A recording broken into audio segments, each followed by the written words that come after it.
So can anti-Zionism be a dog whistle for anti-Semitism? Sure. Actually, Zionism can also be a dog whistle for anti-Semitism. There are do- plenty of anti-Semites that want the Jews out of their countries and say all Jews should go to Israel. White nationalists say that whites should be in charge of America and Jews should go to Israel. There was a incident, it's on YouTube and it was in the papers, where in Texas A&M University, it was Richard Spencer that was speaking. You've heard of him probably, alt-right guru.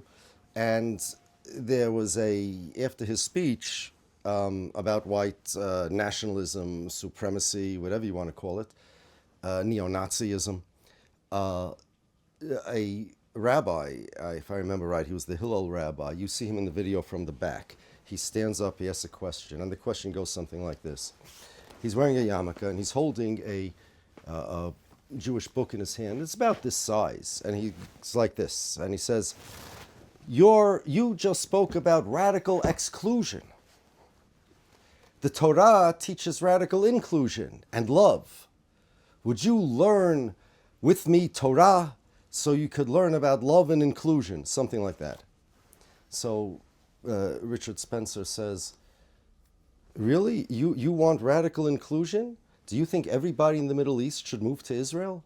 All the people in the world, include them. I said, no, you don't want that.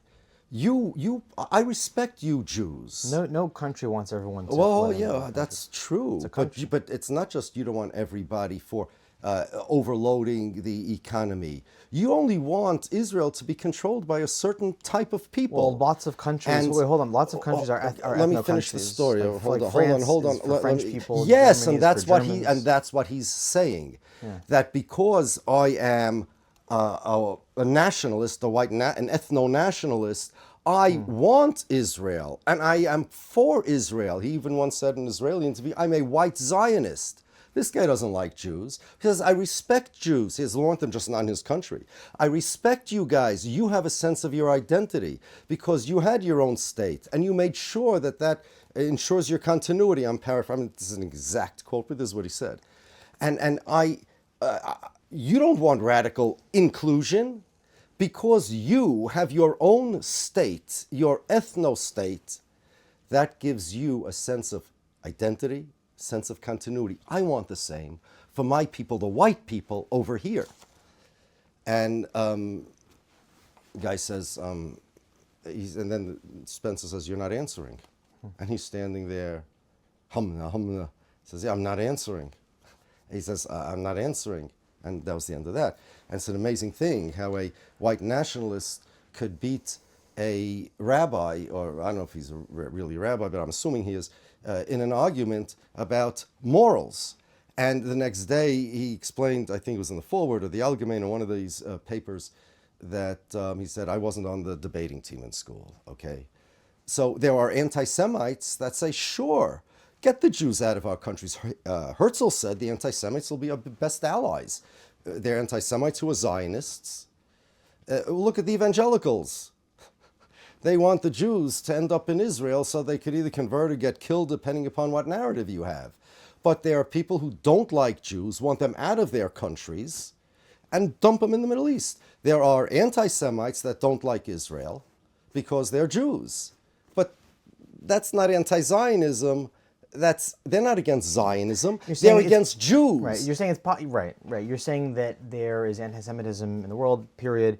That anti-Semitism represents itself and manifests itself in different ways, and it could manifest in.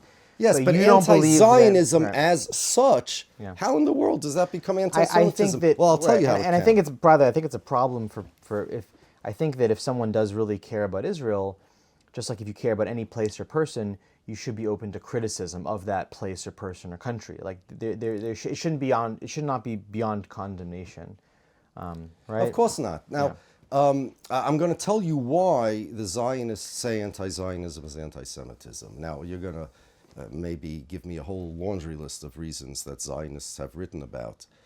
But the way Zionists work is that if they want to instill an idea in the public, so first they normally first you have an idea, and then the idea becomes action. The idea becomes an application.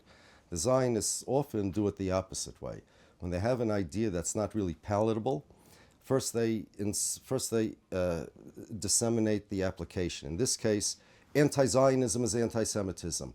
Why? Well, obviously, why would anybody hate Israel? It must be he's an anti-Semite, or there's a double standard. There's no other country in the world that's asked to dismantle, only Israel, so it must be it's anti-Semitism. Or, look, anti-Zionism results in anti-Semitism, all these type of things. All of them are refutable, but there is a real reason why they themselves, meaning the Prime Minister of Israel,